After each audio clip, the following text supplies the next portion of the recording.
Good morning friends, triple C revision class में एक बार फिर से आप सभी का बहुत बहुत स्वागत है। तो फ्रेंड्स, जिनका भी एग्जाम सितंबर या फिर अक्टूबर में होने वाला है, डेली आप सुबह 7 बजे आप हमारी इस रिवीजन क्लास को ज्वाइन कर सकते हैं।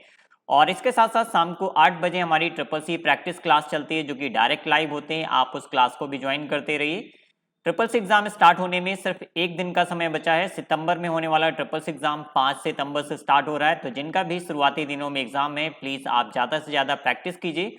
और अगर आपने अभी तक बिल्कुल भी पढ़ाई नहीं की है, तो इसके लिए आप हमारे चैनल की प्लेलिस्ट में जाके 1000 क्वेश्चन का एक वीडियो मैंने अपलोड किया था, जो कि लगभग 9 घंटे का है। एग्जाम से पहले इस वीडियो को आप जरूर कंप्लीट कीजिए। यहाँ से बहुत सारे क्वेश्चंस आपको ट्रिपल सी एग्जाम में सेम टू सेम मिल सकते हैं। लिंक हमने डिस्क्रिप्शन में ऐड कर दिया है, तो आप डिस्क्रिप्शन चेक कीजिए। यहाँ पे आपको सभी इंपॉर्टेंट प्लेलिस्ट के वीडियोस मिल जाएंगे। और ज्ञान एक्सपी मोबाइल ऐप पे एक ट्रिपल सी मेगा टेस्ट चल रहा है, तो एग्जाम से पहले इस मेगा टेस्ट को जरूर दीजिएगा। बिल्कुल फ्री ऑफ कॉस्ट है। इसके लिए आप हमारे ज्ञान एक्सपी मोबाइल ऐप को डाउनलोड कर लीजिए। तो तैयार हो जाइए, देखते हैं आज का सबसे पहला क्वेश्चन। EXE का अर्थ क्या है? EXE का अर्थ क्या है? EXE क्या होता है? एक फाइल एक्सटेंशन है। जो एक्सिक्यूटेबल फाइल्स होते हैं विंडोज ऑपरेटिंग सिस्टम में, उसका फाइल एक्सटेंशन होता है EXE। तो राइट आंसर हो जाएगा ऑप्शन सी, एग्जीक्यूटेबल फाइल। आप सभी इन क्वेश्चंस के राइट आंसर्स क्या हैं कमेंट सेक्शन में भेजते रहिए। और लास्ट में कमेंट सेक्शन में जरूर बताइए आज के टेस्ट में आपके कितने क्वेश्चंस करेक्ट हुए हैं। अगला क्वेश्चन है, निम्नलिखित में से कौन एक डिस्क पर प्रत्येक फाइल का नाम और सटीक स्थिति रिकॉर्ड करता है? Which of the following record the name and exact position of each file on a disk? तो किसी भी डिस्क पे फाइल का नाम और उसकी स्थिति मींस पोजीशन क्या है, इसको रिकॉर्ड करने के लिए फाइल एलोकेशन टेबल का इस्तेमाल होता है। ये पोजीशन कहां पे मिलती है आपको? फाइल एलोकेशन टेबल में। ऑप्शन ए राइट आंसर हो जाएगा। अगले क्वेश्चन की तरफ बढ़ते हैं। किस प्रकार की तकनीक आपको मौखिक रूप से इंटरनेट पर किसी से बात करने की सुविधा या अनुमति देती है? किस प्रकार की तकनीक आपको मौखिक रूप से इंटरनेट पर किसी से बात करने की सुविधा या फिर अनुमति देती है? What type of technology allows you to speak verbally to someone on the internet? Option C right answer होगा VoIP। इसका फुल फॉर्म होता है वॉइस ओवर इंटरनेट प्रोटोकॉल। इसका फुल फॉर्म भी एग्जाम में कई बार पूछा गया है। अगला क्वेश्चन है, निम्नलिखित में से कौन सी मेमोरी सबसे तेज काम करती है? SRAM, DRAM या फिर SDRAM या फिर इनमें से कोई नहीं?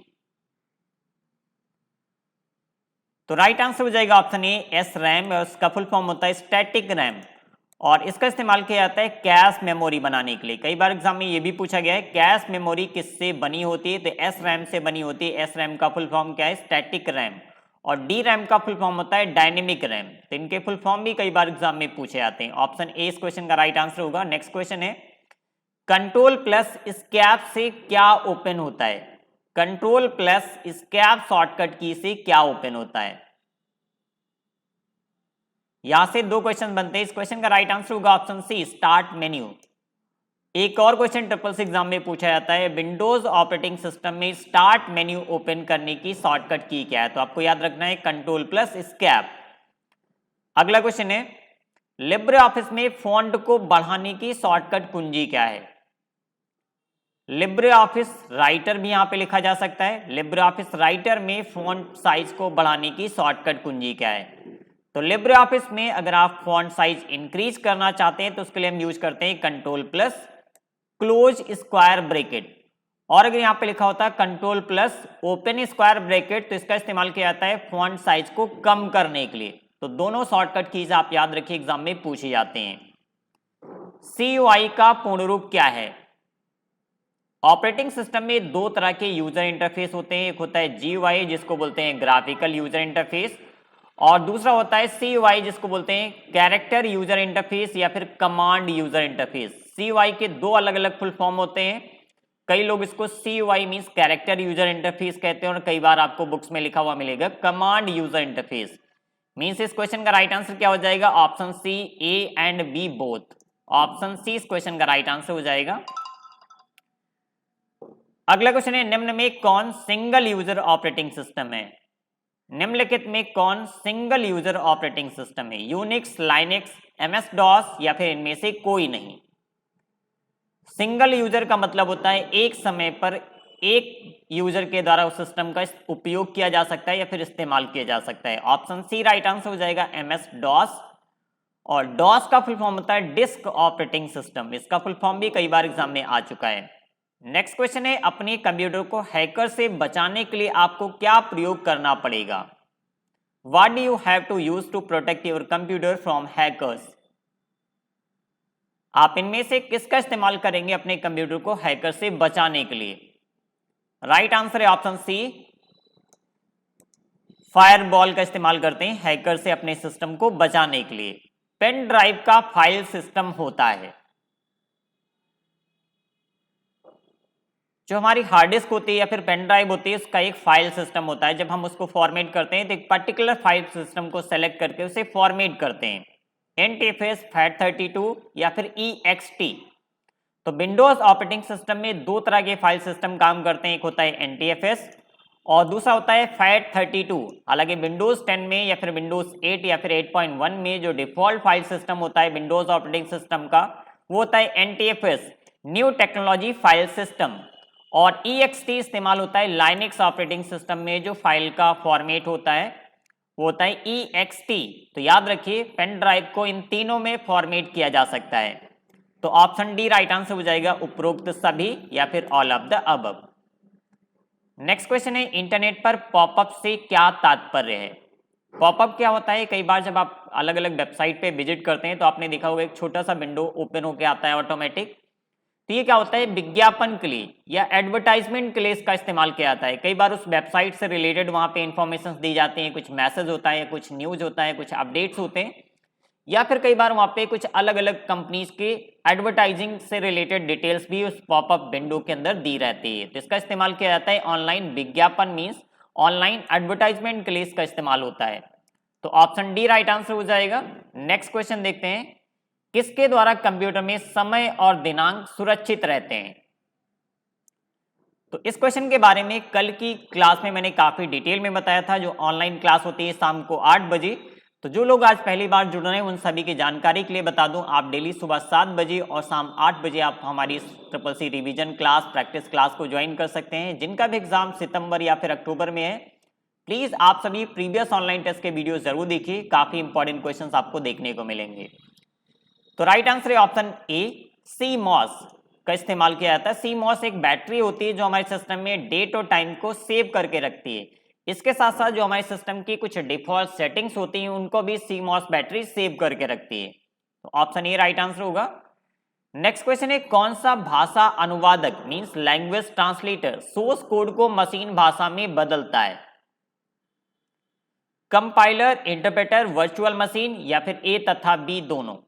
तो दो तरह के लैंग्वेज ट्रांसलेटर इस्तेमाल किए जाते हैं जो कि हाई लेवल लैंग्वेज को मशीन लेवल लैंग्वेज में कन्वर्ट करते हैं, और इनका नाम होता है कंपाइलर और इंटरप्रेटर। तो ऑप्शन डी राइट आंसर होगा, ए तथा बी दोनों, इन दोनों का इस्तेमाल किया जाता है।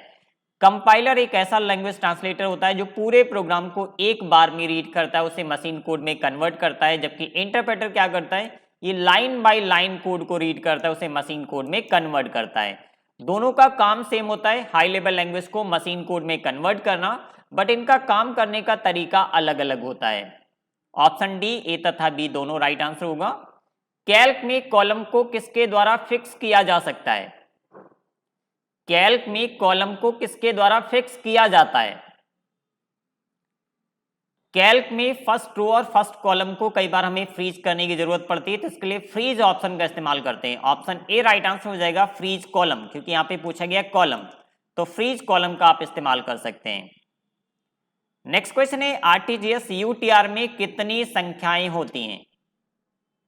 यूटीआर का फुल फॉर्म भी कई बार एग्जाम में पूछा गया है, यूनिक ट्रांजैक्शन रेफरेंस। यूटीआर एक नंबर होता है, जैसे आप आरटीजीएस के माध्यम से किसी के बैंक अकाउंट में पैसे डिपॉजिट करते हैं तो बैंक की तरफ से आपको एक यूटीआर नंबर दिया जाता है, और इस यूटीआर नंबर का काम होता है कि अगर आप उस ट्रांजैक्शन को ट्रैक करना चाहते हैं तो आप यूटीआर नंबर के माध्यम से बैंक से उस पैसे को ट्रैक कर सकते हैं कि कहां पे भेजा गया है या किसके पास भेजा गया है। ओके, तो आरटीजीएस के माध्यम से जो यूटीआर नंबर जनरेट होता है तो इसमें 22 संख्याएं होती हैं, डिजिट्स होती हैं। ऑप्शन डी राइट आंसर हो जाएगा, बट अगर यहाँ पे लिखा होता है एनईएफटी तो इसका राइट आंसर होता है ऑप्शन बी 16। अगर हम एनईएफटी के माध्यम से ट्रांजैक्शन करते हैं तो इसके यूटीआर नंबर में 16 डिजिट्स होती हैं। अगला क्वेश्चन है यूआरएल का अधिकतम साइज क्या है। तो यूआरएल में अधिकतम कितने कैरेक्टर हो सकते हैं, इस क्वेश्चन को इस तरह से भी पूछा जा सकता है। तो किसी भी यूआरएल में अधिकतम कैरेक्टर की संख्या हो सकती है 2048, मींस 2048 मैक्सिमम कैरेक्टर हो सकते हैं किसी भी यूआरएल में। ऑप्शन डी राइट आंसर होगा। नेक्स्ट क्वेश्चन है फेसबुक की किसी पोस्ट में अधिकतम कितने कैरेक्टर प्रयोग किए जा सकते हैं। अगर आप फेसबुक पे कोई पोस्ट लिख रहे हैं तो इसमें अधिकतम कितने कैरेक्टर पोस्ट किए जा सकते हैं। ये क्वेश्चन भी कई बार एग्जाम में पहले भी रिपीट हुआ है। तो 63,206 मैक्सिमम कैरेक्टर आप फेसबुक की किसी एक पोस्ट में टाइप कर सकते हैं। ऑप्शन ए राइट आंसर होगा। अगर आपको राइट आंसर नहीं पता है तो कहीं पे नोट कर लीजिए, इंपॉर्टेंट क्वेश्चन है। नेक्स्ट क्वेश्चन है ऑप्टिकल डिस्क कैसी मेमोरी है। ऑप्टिकल डिस्क में क्या आता है, सीडी, डीवीडी, ये सभी क्या है ऑप्टिकल डिस्क की कैटेगरी में आते हैं। तो इस क्वेश्चन का राइट आंसर क्या हो जाएगा, ऑप्टिकल डिस्क एक सहायक या फिर ऑक्सिलरी मेमोरी होती है। तो ऑप्शन बी राइट आंसर हो जाएगा। सहायक मेमोरी को हम ऑक्सिलरी मेमोरी या फिर सेकेंडरी मेमोरी के नाम से भी जानते हैं। ऑप्शन बी राइट आंसर होगा। नेक्स्ट क्वेश्चन है वाईफाई पासवर्ड की अधिकतम लंबाई क्या है। इस क्वेश्चन को दो तरह से पूछा जाता है। वाईफाई पासवर्ड की मिनिमम लंबाई क्या है, मिनिमम कितना लेंथ होता है और मैक्सिमम कितना होता है, ये दो क्वेश्चन यहां से बनते हैं। तो मिनिमम की बात करें तो मिनिमम 8 डिजिट का पासवर्ड सेट करना होता है वाईफाई पासवर्ड के लिए और मैक्सिमम होता है 64। तो यहाँ पे अधिकतम पूछा गया तो इस क्वेश्चन का राइट आंसर हो जाएगा ऑप्शन डी 64। आउटलुक में कितने साइज तक की फाइल को अटैच कर सकते हैं। आउटलुक क्या है, ईमेल क्लाइंट है। इसी तरह से थंडरबर्ड भी एक ईमेल क्लाइंट है। तो इस तरह के मल्टीपल ईमेल क्लाइंट्स ऑप्शंस होते हैं जिनका आप इस्तेमाल कर सकते हैं ईमेल को सेंड करने के लिए या रिसीव करने के लिए। वैसे अगर आप जनरली वेब मेल्स का इस्तेमाल करते हैं, जैसे जीमेल का इस्तेमाल करते हैं या फिर याहू मेल का इस्तेमाल करते हैं, तो इसमें ईमेल में फाइल अटैच करने की अधिकतम सीमा होती है 25 MB। बट यहाँ पे पूछा गया आउटलुक एक्सप्रेस, तो इसमें अधिकतम जो फाइल साइज होता है, जो अटैचमेंट का फाइल साइज होता है उसका होता है 20 MB। तो ऑप्शन बी राइट आंसर होगा। तो इसको भी याद रखिए, थोड़ा सा डिफरेंट आंसर है इसका। ऑप्शन बी करेक्ट आंसर होगा। ये था आज की रिवीजन क्लास का लास्ट क्वेश्चन। आप सभी कमेंट सेक्शन में जरूर बताइए आज की क्लास में कितने क्वेश्चंस आपके करेक्ट हुए। और इसके साथ साथ आप डेली सुबह 7 बजे और शाम 8 बजे क्लास ज्वाइन करना मत भूलिए। जिनका भी एग्जाम सितंबर में होने वाला है, आप सभी को मेरी तरफ से ढेर सारी शुभकामनाएं, ऑल द बेस्ट। और अगर आप ट्रिपल का मेगा टेस्ट देना चाहते हैं तो इसके लिए आप हमारे ज्ञान एक्सपी मोबाइल ऐप को डाउनलोड कर लीजिए। यहाँ पे ट्रिपल का मेगा टेस्ट आप दे सकते हैं जिसमें टोटल 100 क्वेश्चन हैं। काफी डिफरेंट और यूनिक क्वेश्चन हमने इसके अंदर दिए। इस टेस्ट के अंदर आपके अगर 60+ क्वेश्चंस आते हैं, इट मींस आपकी तैयारी बहुत अच्छी है। और अगर इस टेस्ट में आपके 60 से कम मार्क्स आते हैं तो आपको और ज्यादा मेहनत करने की जरूरत है। ये सभी ई बुक्स हमारे ज्ञान एक्सपी मोबाइल ऐप पे अवेलेबल हैं। इसके साथ साथ आप चाहें तो हमारी ज्ञानexp.com वेबसाइट पे विजिट कर सकते हैं। इनमें से एक बुक हमने लॉन्च की है ट्रिपल न्यू सिलेबस चैप्टर 20 ई बुक, जिसमें 800+ क्वेश्चन हैं। और इस ई बुक की खास बात यह है, यहाँ पे जितने भी क्वेश्चन हैं सभी के आंसर के साथ में उसका डिस्क्रिप्शन भी दिया गया है। तो आपको क्वेश्चन के आंसर का डिटेल नॉलेज यहाँ से हो जाएगा। तो अगर आप लेना चाहते हैं तो ये ई बुक्स हमारी ज्ञानexp.com वेबसाइट पे अवेलेबल है। साथ में इन सभी ई बुक्स का लिंक डिस्क्रिप्शन में दिया गया, तो आप चाहें तो यहाँ से भी ले सकते हैं। तो बस आज की क्लास में इतना ही। आप सभी कमेंट सेक्शन में जरूर बताइए आज की क्लास कैसी लगी। और जब भी आपके पास फ्री टाइम होता है आप हमारी वेबसाइट ज्ञानexp.com से भी प्रैक्टिस करते रहिए। मिलते हैं नेक्स्ट क्लास में, तब तक के लिए bye bye. Thank you for watching.